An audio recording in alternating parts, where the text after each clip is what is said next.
Bismillahirrahmanirrahim. We are honored to welcome Dr. Khalid here at the Mishkin Center. And Dr. Khalid is a medical professional.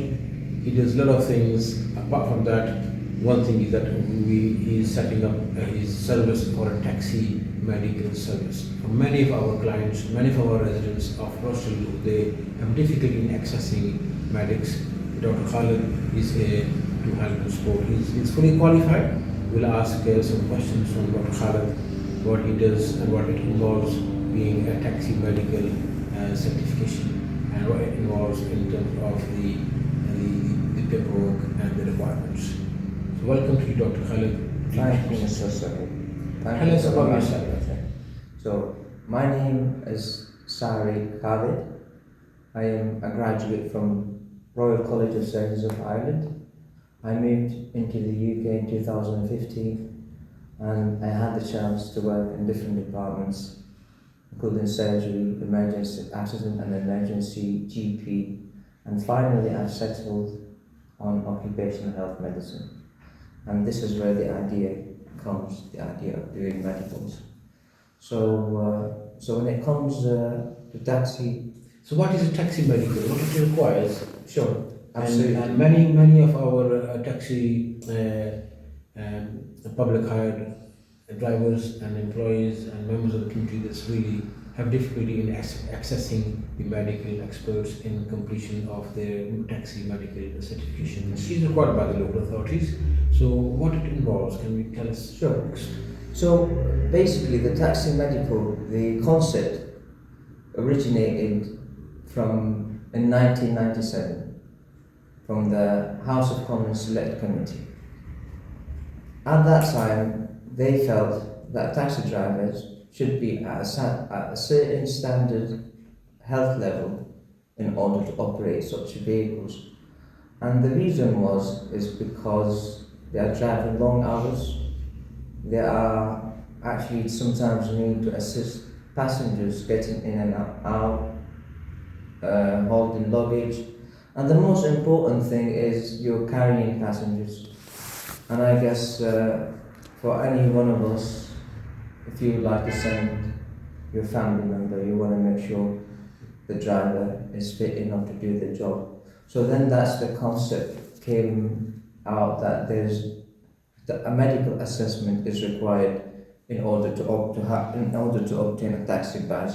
And then the question came like, what sort of medical standards?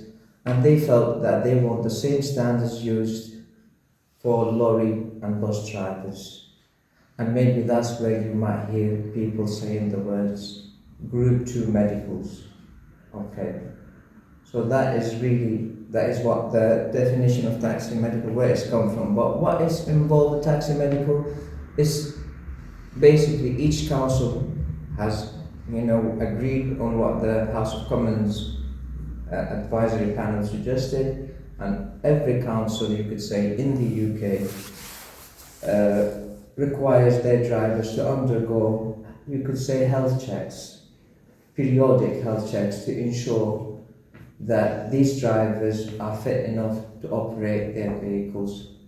So taxi medical in a nutshell is a periodic health check assessments to ensure the drivers are still fit enough to operate such vehicles. So it is so it looks like it's not only for taxis, it's for coaches, minibuses. Sure.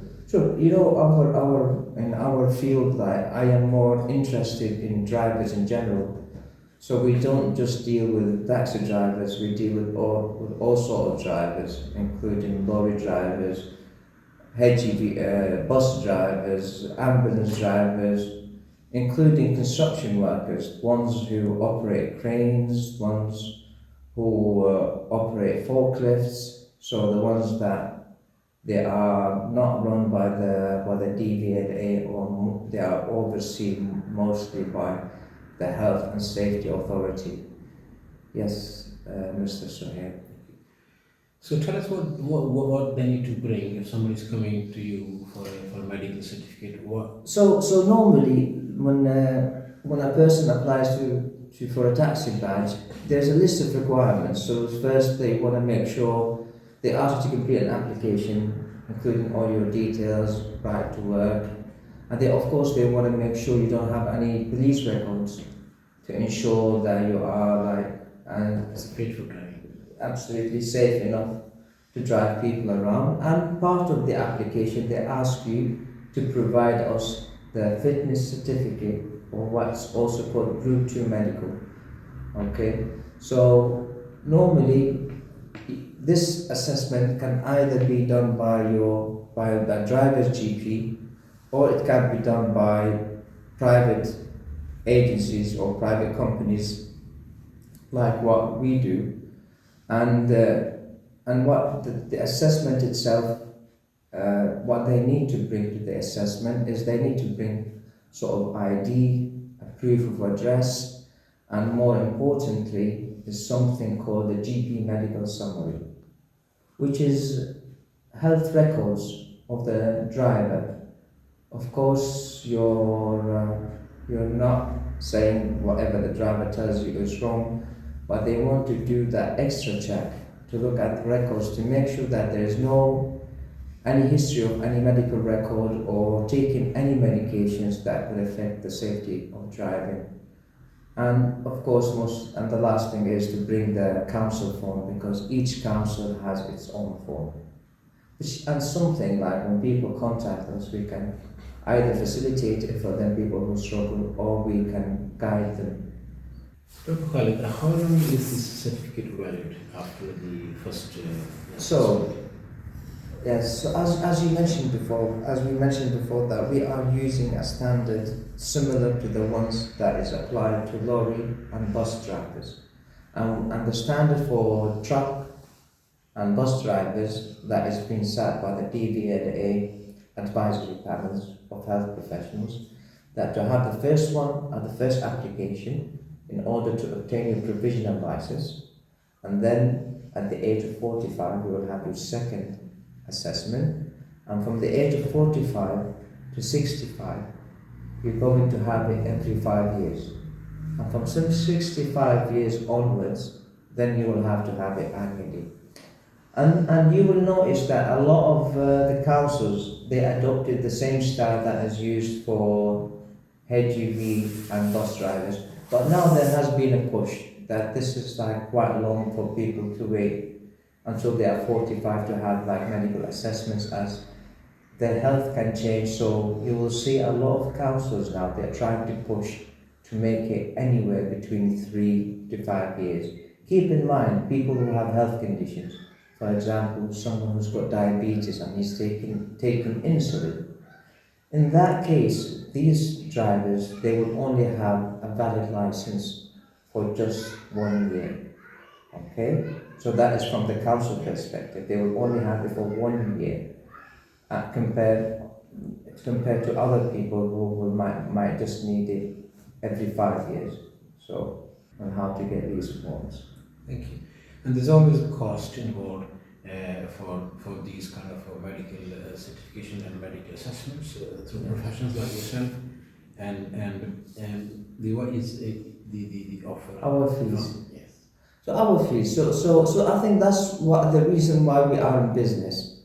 Normally, before, it was mainly done by GPs, and the fees could go all the way up to 170, 180 pounds, and plus it was about waiting to have a GP slot to get a taxi medical appointment, and that's where the idea comes, where our company, where our business comes. We try to provide a service that is reputable, that is safe, that's meeting the health standards, meeting the council requirements, while making it affordable for drivers, especially in the current economic circumstances. So for taxis, we normally charge about £50 per medical, and for HGVs and drivers, we charge slightly less, about £45 to £40. But of course, for a group, we also get inquiries from companies, so of course these ones will have certain price when we do them. Thank you for giving us this information, which is very cost effective in the current economic decline. And I think it's very important for people who they are looking for employment, for the jobs, so they get all these kind of the low cost, the certification and affordable certification, so to make sure that they get into the job. Absolutely, absolutely. And the how do we contact yourself or your service? So, in terms of contacting us, you can just follow us. You can visit our website www.dr4d4.com, or you can just visit our pages on Instagram or Facebook, and we are very accessible. Or you can contact DP Centre to book an appointment. Dr. Khalid, thank you very much for this opportunity and for this valuable information to many of our clients and the customers and the people they are trying to get into employment for driving and for earning. So it is really clear that staying fit and of course driving and earning. So earn and driving and earn is the passion for DB School Centre. We support people into the employment, whatever the case is. Thank you very much for your time. Thank you so much.